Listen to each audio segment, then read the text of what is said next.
Bienvenidos, queridos hermanos, a esta lección número 15 en esta temporada 2 que estamos estudiando juntos sobre el conjunto de libros que forman el Pentateuco. Quiero invitarles, muchos de ustedes ya han comprado su libro sobre las lecciones bíblicas que estamos tomando como base, Curso Bíblico Popular del Padre Agustín Petrocelli, de Editorial Progreso. Y también, es muy importante si ustedes lo pueden conseguir en una librería católica.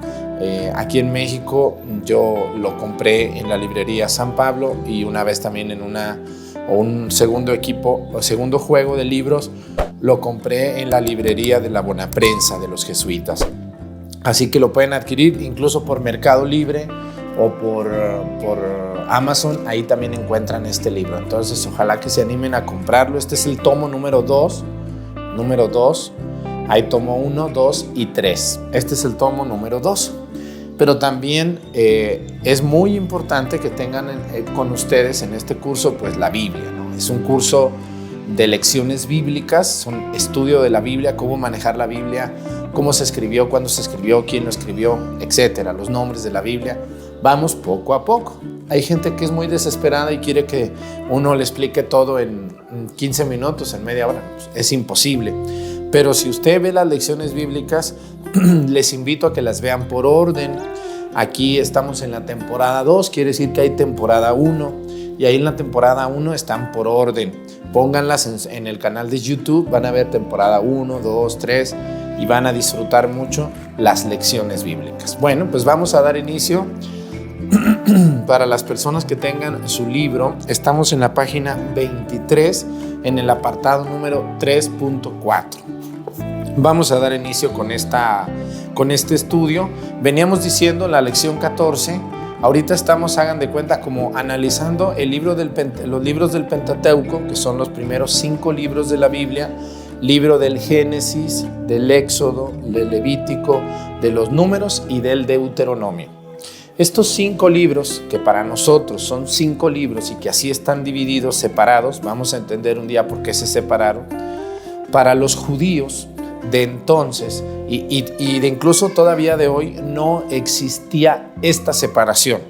Hagan de cuenta que el Pentateuco para ellos era un solo libro que tenía algunas divisiones, pero no eran muy marcadas como hoy lo es, ¿no? Ustedes agarran su Biblia y van a ver que el primer libro de la Biblia es el Génesis y tiene un capítulo donde comienza, un capítulo donde termina y comienza el Éxodo, ¿no? Pero no era así en los tiempos judíos. Y ahorita nos vamos a trasladar al año 1000 antes de Cristo, 1000 años antes de Cristo, al año 900. Esta época es una de las épocas más florecientes del pueblo judío, que difícilmente se ha vuelto a repetir, y esta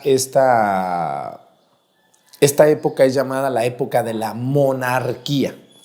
No sé si ustedes recuerdan la cita donde el pueblo de Israel le pide a Dios un rey, ¿no? Israel quiere ser como los pueblos vecinos, que tienen un rey. Entonces Dios le dice, yo seré tu rey, pero bueno, es una historia muy hermosa que un día trataremos. A lo que quiero referirme es que Dios quiere tanto al pueblo que le concede un rey. El primer rey de Israel, Saúl. El segundo rey y el más querido por el pueblo y por Dios, David. El tercer rey, muy importante por construir el templo y por ordenar en muchos sentidos el pueblo, Salomón. Va a haber muchos más reyes, pero estos 3 son los más importantes y los más sobresalientes en toda la historia de Israel. Saúl, David y Salomón. Y en este tiempo, vamos a analizar eso, los libros del Pentateuco ya empezaban a completarse, a ordenarse, ¿no? Van a decir, padre, pero ¿cómo me dice usted eso? Bueno, es tan interesante la historia y ver la mano de Dios en la escritura de los libros del Pentateuco que ustedes y yo vemos un libro, ¿no?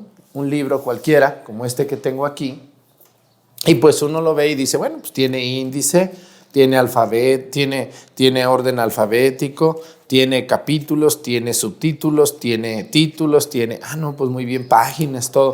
Qué bonito el libro, ¿no? Pero realmente el libro del Pentateuco, los libros, no fuera así. No había alguien que dijera, a ver, escribe el libro así, así, así. No, los escribanos lo primero que hicieron fue escribir como pedacitos, trocitos o pasajes concretos de la historia de Moisés y de los 40 años que estuvieron en el desierto. Entonces, el libro del Pentateuco, hagan de cuenta que era como un rompecabezas incompleto. Un pedacito acá, otro pedacito acá, otro pedacito acá. Unos combinaban, otros no. Entonces, hay que recordar que antes de la monarquía, el pueblo de Israel era gobernado por jueces, por sacerdotes, pero era hasta cierto punto muy desordenado el pueblo. Entonces, si era desordenado en su gobierno, si era desordenado en sus costumbres, pues también era desordenado en su escritura. Eso va a ocasionar que los libros del Pentateuco no los tengamos tan ordenados en esta época como uno pensaría. Nosotros vemos la Biblia y la vemos tan ordenada, tan distribuida, pero no fue así. La Biblia ordenada que hoy tenemos es producto de miles de años de profundidad, de estudio, de reuniones, de juntas, de pláticas, de especialistas, de muchas cosas. Entonces es tan interesante estudiar el transcurso de la historia de los libros del Pentateuco y de toda la Biblia. Ahorita estamos solo en los libros del Pentateuco, no estamos hablando de los profetas, no estamos hablando de los libros históricos, de los libros poéticos, ya llegaremos en su momento. Vamos a ver qué nos dice el padre Agustín Petrocelli. Estamos en la página número 23 del curso bíblico popular y dice así: en esta época se empiezan a pasar por escrito la historia y las leyes de manera más ordenada. Ahí está. Habíamos visto que en el tiempo de los jueces, bueno, pues había muchos pedacitos, sobre todo el libro del Deuteronomio, que es donde encontramos las partes más antiguas escritas de toda la Biblia, pero de manera muy suelta, ¿no? Como recaditos, como papelitos. Ahora en la monarquía, en estos 100 años, del año 1000 al 900, es cuando el libro del Pentateuco se empieza a poner como más orden, más cuidado en esto. Dice, en esta época empiezan a pasar por escrito la historia y las leyes de manera más ordenada. Nace el documento Yavista, al que le ponemos como abreviación J, para que ustedes me entiendan, aunque comienza con la Y mayúscula, pero se abrevia con la J para distinguirlo, ¿no? Para no estar siempre escribiendo Yavista, deuteronomista, sacerdotal. Se le pone una letra. Entonces, aquí vamos a conocer la tradición Yavista con una J entre comillas. Dice, en el sur, Judea, bajo Salomón. Aquí es muy importante. Miren, el pueblo de Israel va a tener una división muy marcada en el reino del norte y en el reino del sur. En el reino del sur está principalmente la tribu de Judá, que es la única que va a prevalecer después del destierro y de las dominaciones que van a venir al pueblo de Israel en la caída de Asiria, que ahorita vamos a ver. A lo que quiero llegar es a que el reino del sur, ahí está Jerusalén, ahí están varias ciudades muy importantes, y el pueblo va a ser mucho más fiel en el sur que en el norte. El pueblo del norte siempre va a estar muy cercano a países, pero a reinos muy poderosos, y entonces esto va a hacer que el reino del norte se convierta como en un reino muy que se prostituye con otra fe, que busca otras alternativas, que no es tan fiel a Dios. Salomón se establece en el sur, y acuérdense que el reinado de Salomón es como la época de más tranquilidad de toda la época de los israelitas. Y dice que este documento, el Yavista, que es el más antiguo, se va a escribir en el sur. El material de este documento, como ya hemos dicho, lecciones anteriores lo pueden ver, se encuentra en el libro del Génesis, del Éxodo y de los Números. Ahí es donde encontramos esta tradición llamada Yavista. Dice, después de un siglo, cerca del año 900 a.C., nace otro documento, así es. El primero que nace es el Yavista, en el reino del sur, en Judea. Y luego dice, cerca del año 900, ya casi terminando, nace otro documento, el Eloísta, pero en el norte de Israel. El material de este documento se encuentra en los mismos libros de Génesis, Éxodo y Números. Bueno, ¿y cómo sé que es uno de otro, padre? Bueno, ya vimos las características de cada uno. De hecho, hay una lección anterior, ojalá que la puedan ver. Hay una lección de la tradición eloísta, otra de la tradición yavista, otra de la tradición sacerdotal y otra de la tradición deuteronomista. Son las 4 tradiciones que van a escribir los 5 libros del Pentateuco, y las 4 van a llegar a un solo que es llamado el Pentateuco. Pero hay diferentes estilos. Si ustedes se ponen a leer, van a ver que a veces los estilos cambian, las maneras de escribir también son distintas. Entonces, yo les invito a que vean las lecciones anteriores. De lo contrario, vamos a estar repitiendo y repitiendo y repitiendo lo mismo siempre. Aquí atrás están las lecciones para que vean. Cada una de las 4 tradiciones tiene su propio estilo, tiene su propia época y nos dice exactamente quiénes más o menos escribieron estas tradiciones. Bueno, hagan de cuenta que los 4 están revueltos ahí, pero si se pone uno a analizar capítulo por capítulo, pues da con ellos. En este mismo tiempo se escribe el documento de Deuteronomista. Ahí está. O sea, los 3 se van a escribir ahí en estos 100 años. Dice, en este mismo tiempo se escribe el documento de Deuteronomista, que encontramos en el Deuteronomio desde el capítulo 12 hasta el capítulo 26, y se presenta un conjunto de leyes que desarrolla hasta las particularidades la ley de Moisés, adoptándola al tiempo. O sea, la ley de Moisés, que no es la ley de Dios, porque la ley de Moisés es toda la ley de Dios son los 10 mandamientos, ¿no? Los 10 mandamientos son la ley de Dios. Pero Moisés, en estos tiempos, cuando vio que el pueblo era muy desordenado, entonces él mismo, con la autoridad que Dios le dio, escribió una ley que formaba más de 500 preceptos. Y esos preceptos tenían que ser cumplidos. Ahí se decía qué carne puedes comer, cómo debes de vestirte, cómo debes de tratar a los demás, qué cosas debes de evitar, en temas muy variados como la alimentación, como la sexualidad, como la manera de comportarse en la calle, en el templo, cuando hay un problema entre 2 personas, qué se debe de hacer, cuál es la autoridad de los jueces, del sacerdote, del rey, todas esas particularidades. Hagan de cuenta que aquí en México el Congreso, cuando aprueban una ley, pues una cosa es la ley y otra cosa son las leyes secundarias, ¿no? Hagan de cuenta que esta es la ley, pero aquí están las letras chiquitas con las cuales yo te explico lo que esa ley significa y lo que esa ley tiene que cumplirse. Bueno, pues así fue. La ley de Dios son los 10 mandamientos y la ley de Moisés son las leyes secundarias, que son llamados preceptos que el pueblo de Israel tenía que cumplir. Entonces, aquí encontramos buena parte de eso. El documento deuteronomista va a ser eso. Entonces, adaptándola a este tiempo concreto de la monarquía. Por eso hay mucho, si ustedes ven el libro del Deuteronomio, hay mucho reclamo a la persona que es el rey o que dirige al pueblo. Esto es bien interesante, el ver cómo Moisés y cómo los escribas de ese tiempo adaptan la ley de Dios a la vida concreta del pueblo de Israel de ese tiempo. Bueno, pues eso es como el avance que se da en la época de la monarquía. Hay que recordar que el Antiguo Testamento más o menos se va a llevar 1000 años para escribirse. ¿Cómo, padre? Pues que escribían una palabra por día. No, hubo muchos años que no se escribía nada, o incluso hubo un tiempo en el que se perdieron las escrituras. ¿Cómo, padre? No había imprentas, entiendan ustedes, no había imprentas.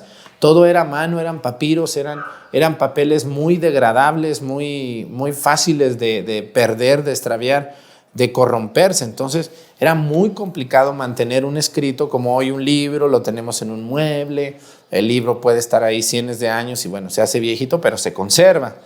Pero en esos tiempos no, aparte que el pueblo estaba todavía no establecido, era un pueblo medio nómada, medio establecido, con guerras, con invasiones, con dominaciones. Entonces pues las escrituras era muy complicado mantenerlas. Por eso se le va a llamar como 1000 años, más o menos del año 1000 al año 0 antes de Cristo, en el que los libros del Antiguo Testamento se están escribiendo.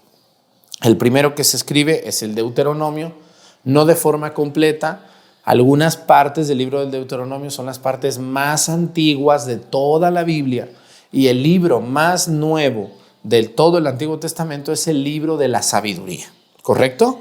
Son los libros, el primero y el último. En medio de eso son 1000 años y ahí están los profetas, los poéticos, los libros históricos, los libros de las crónicas, los libros sapienciales, que vamos a ir viendo todo. Miren todo lo que nos queda por estudiar, y va a estar muy hermoso leer todo el Antiguo Testamento.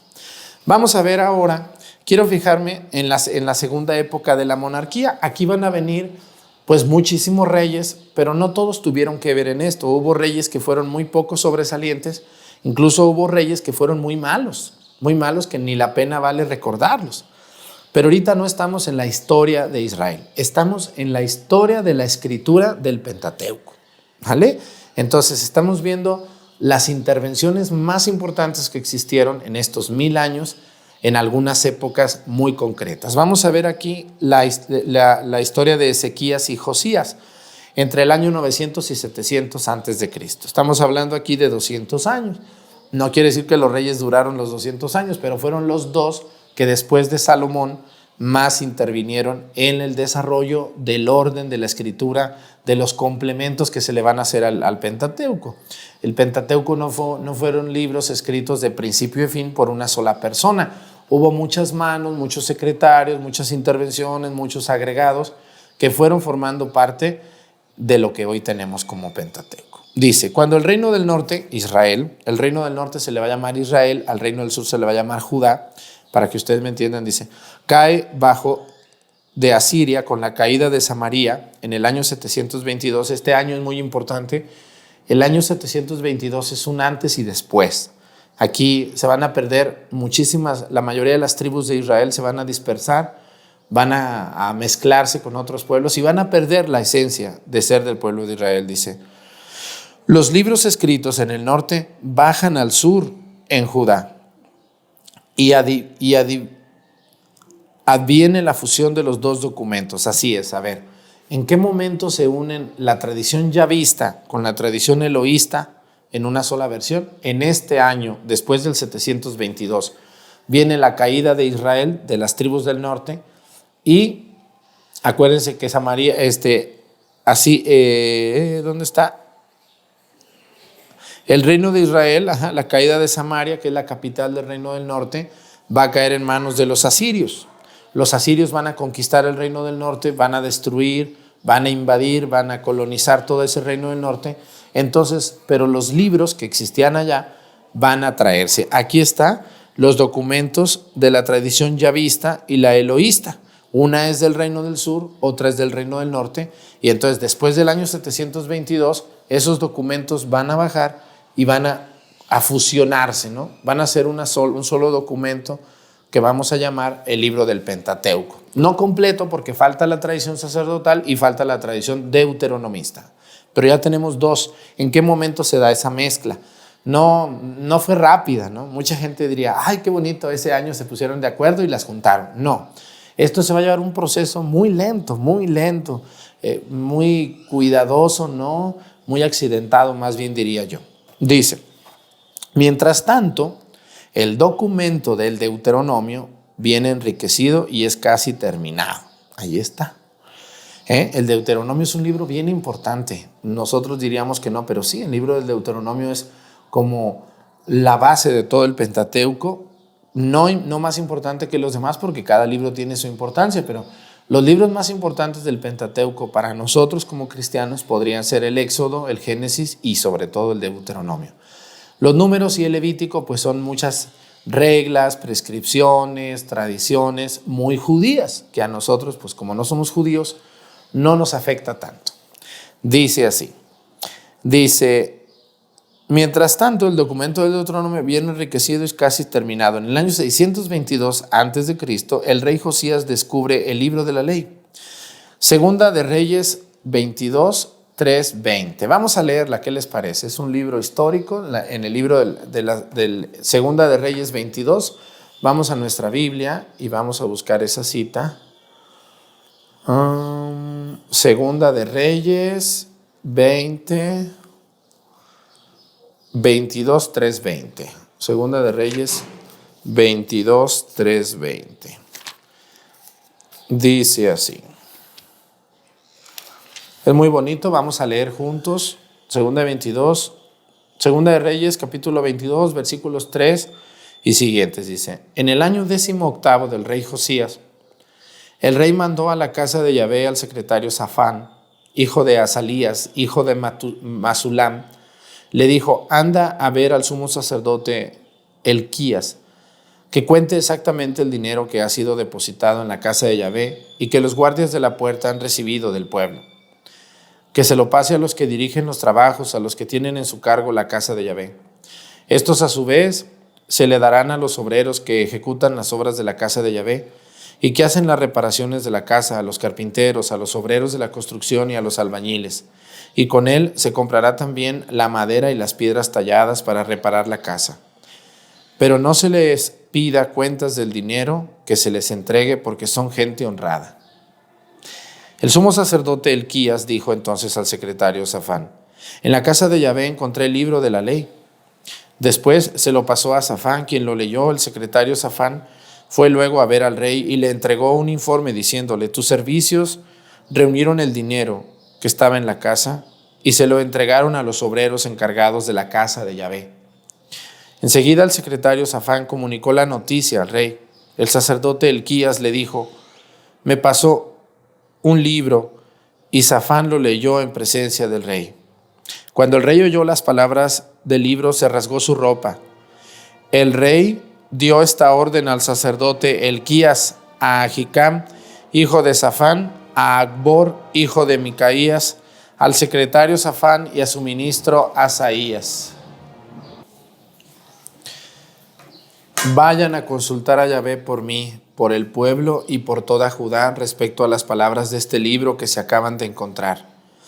Yahvé debe de estar listo para descargar sobre nosotros toda su cólera, porque nuestros padres desobedecieron las palabras de este libro y no pusieron en práctica todo lo que allí está escrito. Entonces el sacerdote Elquías, Ahicam, Acbor, Safán y Asaías fueron donde el profeta Juldá, que era esposa de Salum, hijo de Tecvá, hijo de Jarjás, el custodio de la ropería, y que vivía en el barrio nuevo de Jerusalén. Cuando la pusieron al tanto de lo sucedido, le respondió: esto dice Yahvé, Dios de Israel: transmitan al hombre que los mandó donde mí esta palabra de Yahvé: haré que caigan sobre este lugar y sobre sus habitantes todas las desgracias anunciadas en el libro que leyó el rey de Judá. Porque me abandonaron y ofrecieron incienso a otros dioses, provocaron mi cólera con su conducta. Por eso mi cólera en contra de este lugar será como un fuego que no se apaga. Y al rey de Judá, que los mandó a consultar a Yahvé, le repetirán esta palabra de Yahvé, Dios de Israel: tu corazón se ha conmovido y te has humillado delante de Yahvé al oír que se dice en contra de este lugar y de sus habitantes, cuya suerte será espantosa, como una verdadera maldición. Rasgaste tu ropa y lloraste delante de mí, y yo te he atendido, oráculo de Yahvé. Por eso te reuniré con tus padres y te haré descender en paz a la tumba, para que no veas todas las desgracias que acarrearé sobre este lugar. Le llevaron al rey esta respuesta: palabra de Dios. Te alabamos, Señor. Bueno, pues aquí, en esta cita tan importante del capítulo 22 del segundo libro de los Reyes, aparece no por primera vez, pero sí aparentemente una parte del libro del Pentateuco. Pareciera que es una parte del libro del Deuteronomio, no sabemos, o del Éxodo, pero sí el rey se sorprende, se conmueve, se rasga las vestiduras y se pone a orar. Y Dios ve a este rey, que es Josías. Espérenme, ahorita les digo quién es, ya se me fue el avión. Sí, el rey Josías, correcto. Lo ve con buenos ojos porque es un hombre respetuoso de la ley de Dios, y por eso le dice: antes de que pasen todas las abominaciones, porque va a ser destruida Jerusalén y saqueada y todo eso, dice: antes de que pase esto, yo te voy a quitar la vida. Voy a hacer que desciendas a ver a tus padres, dice, para que no te toque ver esto que está sucediendo aquí. Bueno, entonces, esta es como una cita muy extraña en estos libros, donde aparece la escritura del pueblo. La escritura de la palabra de Dios, perdón. Dice: los sacerdotes también, desde Salomón, habían empezado a poner por escrito sus tradiciones y leyes de culto.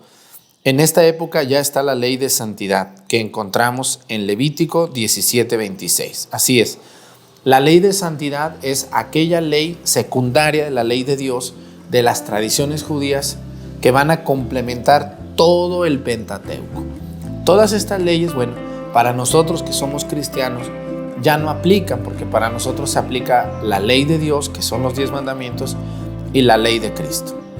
Entonces, hermanos, pues hemos terminado esta lección bíblica número 15, en el que hablamos del desarrollo del Pentateuco en la época de la monarquía de Saúl, David y Salomón, y también en la época de Ezequías y Josías, más o menos del año 1000 al año 700. Así va avanzando poco a poco. Es muy accidentada la escritura del Pentateuco, pero bueno, pues así se fueron dando la escritura que ahora nosotros tenemos de manera muy ordenada en una Biblia. Me da mucho gusto haber contado con su atención en esta lección bíblica. Disculpen las fallas que a veces cometemos, que se mueve la cámara, que esto, que aquello, pero hacemos nuestro mejor esfuerzo. Muchas gracias por estar con nosotros, gracias por darle me gusta a estas publicaciones, por recomendarlas, por verlas con atención y sobre todo verlas con su Biblia. Conozco y me han dicho muchas personas, no muchas, pero una que otra persona, que nomás las ve pero no tiene Biblia, no tiene libro, no anota, las ve muy rápido o las ve 5 en un día. No, hay que ver una, pero verla bien, sentarse, dejar las distracciones y disfrutar de la lección para poder tener la cabeza puesta en esto, para poder entender qué es lo que Dios me está enseñando. ¿De qué sirve escuchar al Padre Arturo y escucharlo y escucharlo y escucharlo si no lo escucho a conciencia? O si nomás quiero escuchar lo que a mí me conviene o lo que a mí me gusta. No tiene sentido eso.